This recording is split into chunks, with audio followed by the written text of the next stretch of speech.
तुम्हारे बाप से आंख में आंख डालकर टक्कर लेगा।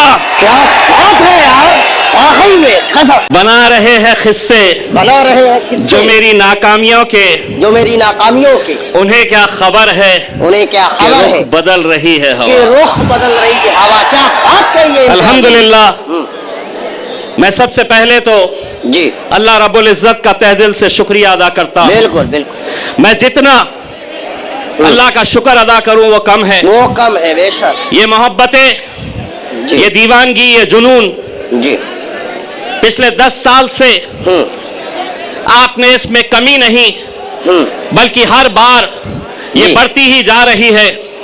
आपने मुझे मौका दिया। बैरिस्टर असदुद्दीन अवैसी साहब, अकबरुद्दीन अवैसी साहब जी ने मुझ पर एतमाद जताया। बेशक 2014 में एमएलए बनाकर आप लोगों ने भेजा। बिल्कुल 2019 के अंदर जब सारी दुनिया कहती थी कि एमपी बनना आसान नहीं है, लेकिन मेरे ये गयूर मुसलमानों ने, दलितों ने, पिछड़ों ने एक आवाज लगाई और अल्हम्दुलिल्लाह आपने पार्लियामेंट के अंदर मुझे भेजा।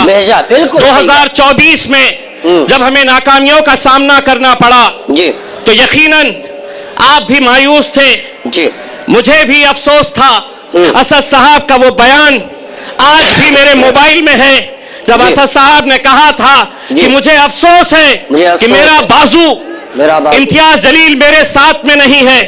दोस्तों, मैं आज पूरे यकीन, पूरी जिम्मेदारी, एक सच्चाई के साथ मैं आपको ये बात बताना चाहता हूं। जी लोकसभा का इलेक्शन हारने के बाद मैंने असद साहब से कहा था जी कि असद साहब, मैं 10 साल यह आवाम ने मुझे अपने दिल में बसा कर रखी है, अपने कंधे पर बिठाकर मुझे 10 साल रखी है, अब किसी और को मौका देंगे।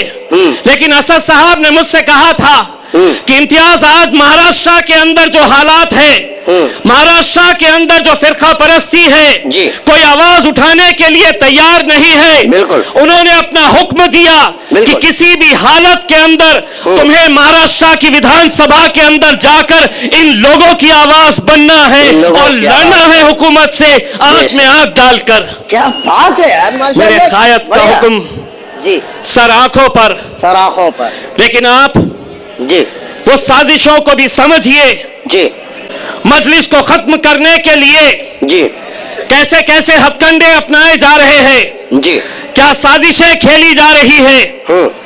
नासिर सिद्दीकी साहब, जब उनके खिलाफ 2 उम्मीदवार खड़े हुए, जी राजनीतिक तौर के ऊपर कट्टर दुश्मन, जी वो एक हो गए, एक प्लेटफॉर्म के ऊपर आ गए। बिल्कुल। और उन्होंने कहा कि अगर हम दोनों लड़ते रहे जी तो ये जीत जाएगा, मजलिस जीत जाएगी, मजलिस जीत जाएगी। वो जो इतने इतने हिस्सों में बटे हुए हैं, सही बात है, वो एक हो रहे हैं। वो एक हो रहे हैं। जिसका एक अल्लाह, जिसका एक अल्लाह, बहुत बड़ी जिसका बात, एक रसूल। एक रसूल भाई। हम कैसे बट रहे हैं, बहुत बड़ी बात। हम क्यों बट रहे हैं, हाँ। कौन बांट रहा है हमें, कौन बांट रहा है, कि आज हालात क्या है। जी गाजापुर में हमारे घरों में घुसकर मारा गया, कोई आवाज नहीं, हमने आवाज उठाई। जी लोकसभा में वक्फ बोर्ड का बिल आया, जिन मुसलमानों ने 2-2 घंटे खड़े रहकर जिन्हें जिताया, जी वो लोकसभा से बाहर निकल गए। विधान परिषद महाराष्ट्र का जी पहली मर्तबा 40 सालों में एक भी मुस्लिम एमएलसी, एक भी मुस्लिम नहीं विधान परिषद के अंदर नहीं भेजा गया। बिल्कुल सही बात है, मैंने भी जाना है इसको, मैंने भी रामगिरी जी जब हमारे हुजूर के खिलाफ, हाँ। नबी करीम सल्लल्लाहु अलैहि वसल्लम के खिलाफ गुस्ताखी करता है, जी कोई नहीं, जी कोई नहीं बोलता, कोई नहीं, सही बात, कोई नहीं आगे आया। बिल्कुल सही बात। अरे हमारा वजूद, बिल्कुल हमारी पहचान, हमारी शिनाख्त, हमारी जिंदगी जिसके लिए कुर्बान है, उसके खिलाफ गुस्ताखी हो रही है। बिल्कुल। तो भी हम अपनी नफरत की राजनीति में बटे हुए हैं। बटे हुए। लोग समझते थे कि वो बोलेगा और हम सुन लेंगे, और हम सुन लेंगे। वो कोई और होंगे सुनने वाले। सुनिए, इम्तियाज जलील नहीं सुनेगा, तुम्हारे बाप से आंख में आंख डालकर टक्कर लेगा। क्या बात है यार, वाकई में गजब। एक आवाज हमने क्या लगाई, अल्हम्दुलिल्लाह जी, पूरा हिंदुस्तान, पूरा हिंदुस्तान। आवाम को देखिए आप, पूरा महाराष्ट्र, पूरा महाराष्ट्र। बोले इतने इतने कहां से आए, इतने एक पैगाम देने के लिए हम निकले थे जी, और एक बार फिर से कह रहे हैं जी, एक बार फिर से कह रहे हैं, आप हमें गाली दो, जी, हमारे खिलाफ बोलो, अच्छा, हम सुन लेंगे, लेकिन हुजूर के खिलाफ अगर कोई गुस्ताखी करेगा, जी, ईंट का जवाब। आगे ऑडियंस बोल रही है।